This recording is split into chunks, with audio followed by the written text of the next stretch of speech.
पिछले एक हफ्ते में भारत में कोविड के 150 से ज्यादा नए केस दर्ज किए गए हैं और अब दिल्ली के पास गुरुग्राम में भी कोरोना ने दस्तक दे दी है।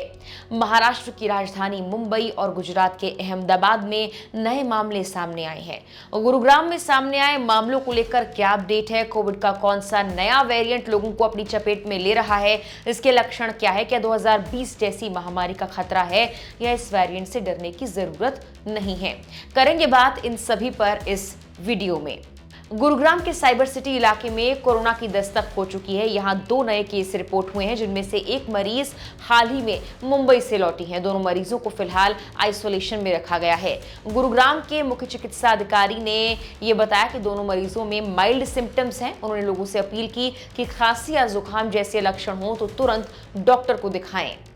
मुंबई और ओडिशा के भुवनेश्वर से भी नए मामले सामने आए हैं, जबकि गुजरात के अहमदाबाद में गुरुवार तक कोरोना के 4 नए केस रिपोर्ट किए गए, जिनमें एक 84 साल के मरीज को प्राइवेट अस्पताल में एडमिट करवाया गया है, जबकि बाकी मरीज जो 3 हैं उन्हें होम आइसोलेशन में रखा गया है। मई महीने में अकेले अहमदाबाद में अब तक 38 कोरोना के मामले सामने आ चुके हैं, जिनमें 31 केस अब भी एक्टिव हैं। नगर निगम की ओर से संचालित अस्पतालों में कोविड टेस्टिंग भी जारी है और एक्सपर्ट्स के अनुसार कोरोना मामलों में बढ़ोतरी के पीछे ओमिक्रॉन का नया JN.1 वेरिएंट है, जो बहुत तेजी के साथ फैलता है और दुनिया भर में इसके प्रभाव भी देखे जा रहे हैं।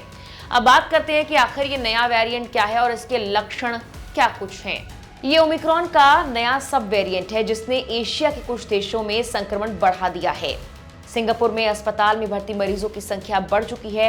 हांगकांग में मौतें हुई हैं। इसीलिए दुनिया भर के वैज्ञानिक इस नए वेरिएंट पर नजर बनाए हुए हैं। भारत में वायरस के 257 एक्टिव केस बताए जा रहे हैं और 2 लोगों की मौत भी हो चुकी है।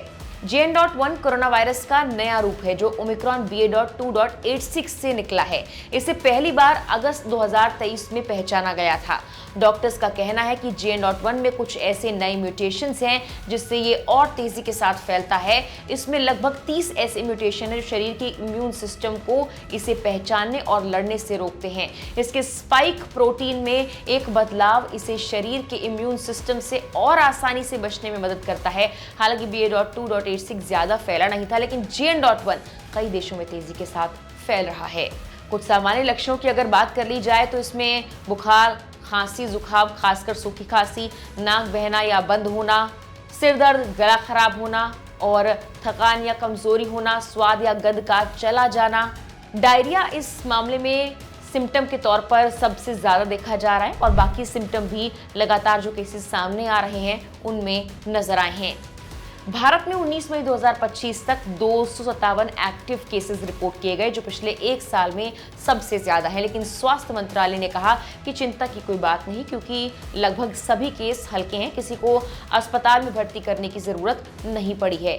सबसे ज्यादा केस केरल, महाराष्ट्र और तमिलनाडु में है, लेकिन देश की जनसंख्या के हिसाब से ये संख्या बहुत कम है। एक्सपर्ट्स मान रहे हैं कि अभी भारत में कोरोना की स्थिति काबू में है, लेकिन JN.1 जैसे नए वेरिएंट के चलते सावधानी जरूरी है।